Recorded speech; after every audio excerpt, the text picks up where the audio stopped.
Buenos días a todos y bienvenidos a vuestra segunda clase de español a distancia. Hoy es viernes 9 de abril de 2021.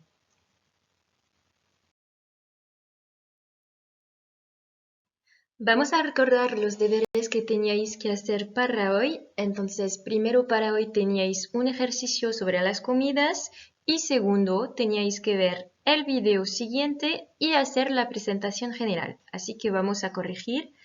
Je reprends doucement en français. Donc pour aujourd'hui, vous aviez un exercice à faire, je le corrige. Ensuite, vous aviez également une vidéo à regarder. On va donc faire ensemble la présentation générale et compléter bien sûr plus en détail. J'espère que vous avez pu avoir accès à mon blog et que vous avez réussi à rattraper vos cours. N'hésitez pas, s'il y a la moindre question, encore une fois, à me contacter, que ce soit avec l'ENT ou avec le formulaire de contact que vous avez sur le blog. Petit conseil quand même, travaillez vos cours régulièrement. Pour ne pas perdre le fil, sachant que bon, il va y avoir les vacances, donc il faut aussi pouvoir, pendant les vacances, reprendre les différents points de vocabulaire et de grammaire. Je compte vraiment sur vous pour faire ce travail et je reste à votre disposition si vous avez la moindre question. Concernant vos copies, donc je suis en train de les corriger. Je vous mets les notes sur le NT dès que possible.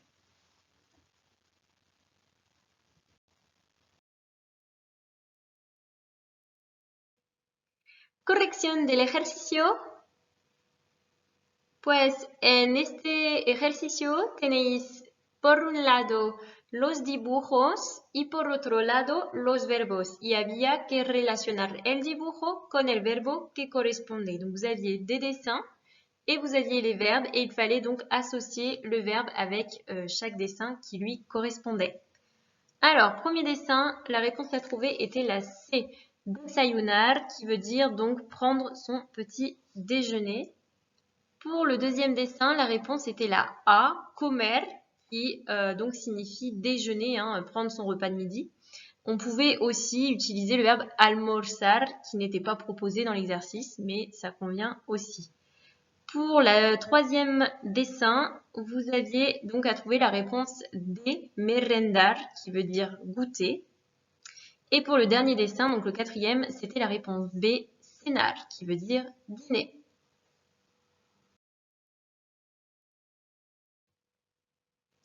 Pasamos ahora a la lección del día y la lección del día va a ser sobre el video que normalmente habéis visto en YouTube. Donc moi je vais travailler avec vous la vidéo que vous aviez à regarder pour aujourd'hui et je démarre tout de suite avec la présentation qui était à faire. Pues el título de este documento es El desayuno, le petit déjeuner, et donc c'est une compréhension orale. Comprensión oral.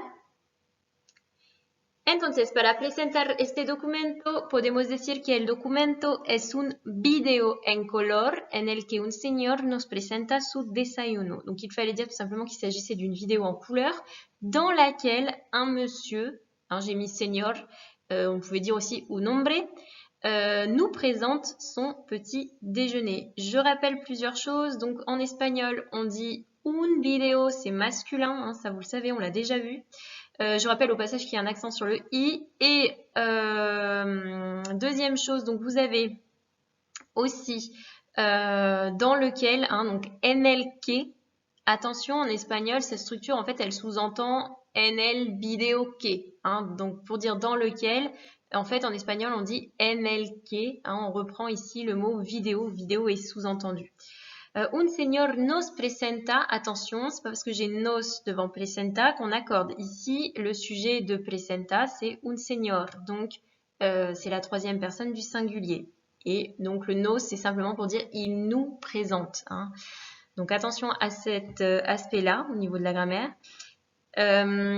Ensuite, donc, es el desayuno que suele comer por la mañana. On pouvait dire aussi que come todos los días. Hein. Là, ce sont deux structures qui sont synonymes. Je vous rappelle, et on l'a déjà bien travaillé, que solaire, suivi de l'infinitif, sert à exprimer une habitude. Donc ici, si je traduis, c'est le petit déjeuner qu'il a l'habitude de manger le matin. Hein. Ou alors, donc si on avait pris la deuxième structure, c'est le petit déjeuner qu'il mange tous les jours. Voyez, donc il y a une petite équivalence. La différence, c'est que donc solaire permet d'exprimer ce côté répétitif de l'action. Ici, l'habitude. Y pues seguimos con la comprensión del documento y vais, por lo tanto, a contestar las preguntas siguientes sobre el video. Primera pregunta, ¿qué hora es? Di lo que viste el hombre y por lo tanto deduce lo que acaba de hacer. Pregunta número 2, ¿qué le gusta hacer al locutor cada mañana antes de ir al colegio y de estudiar? Tercera pregunta, lista los diferentes elementos que el hombre suele tomar à la hora de desayunar. Donc, je vous pose 3 questions qui vont vous permettre d'approfondir la compréhension du document. Simplement pour revenir un petit peu sur la traduction, donc je vous demande dans la première question l'heure qu'il est, que porte l'homme, et il faut déduire, por lo tanto veut dire donc en espagnol, déduire ce qu'il vient de faire. Acabar, on l'a vu, ce verbe-là, qu'est-ce qu'il vient de faire. Alors on l'avait vu dans le sens terminé. Acabo a las 2, par exemple, je finis à 2 heures. Ici, acabar de signifie venir de. C'est une action qu'on vient de faire. Pour la question 2, donc qu'est-ce qu'il aime faire chaque matin avant d'aller au collège et d'étudier? Antes est un mot qu'on a déjà vu aussi dans les contraires, antes, después. On avait fait un exercice. Et pour la dernière question, il s'agit de lister les différents éléments que l'homme a l'habitude de prendre au moment du petit déjeuner. Alors, il y aura 2 parties. Je vous demande de vous arrêter en fait moitié de la vidéo. Donc, pour l'instant, ça concerne vraiment le début de la vidéo. Ça suit en fait l'ordre de la vidéo. Je vous laisse faire votre travail. On corrige ensuite sur la prochaine diapo.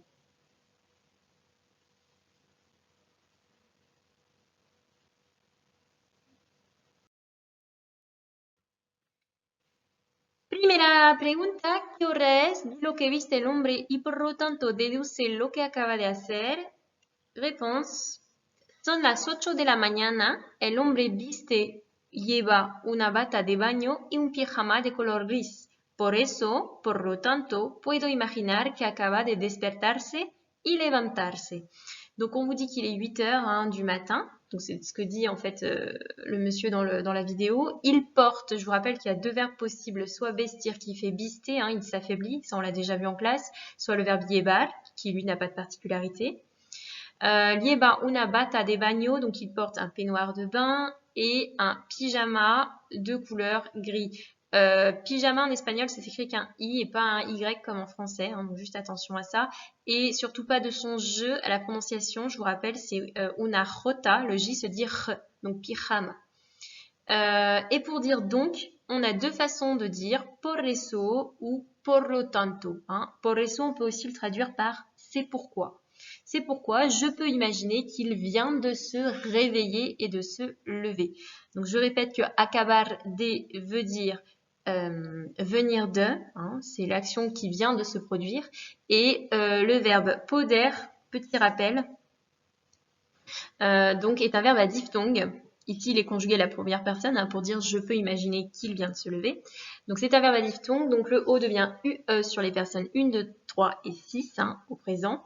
Puedo, puedes, puede, podemos, pas de diphtongue sur podemos, podéis, là non plus pas de diphtongue, et pueden. D'accord? C'est un verbe en ER, je vous renvoie aux terminaisons des verbes en ER qui sont normalement dans votre cahier pour le présent. Deuxième question, ¿qué le gusta hacer al locutor cada mañana antes de ir al colegio y de estudiar? Réponse.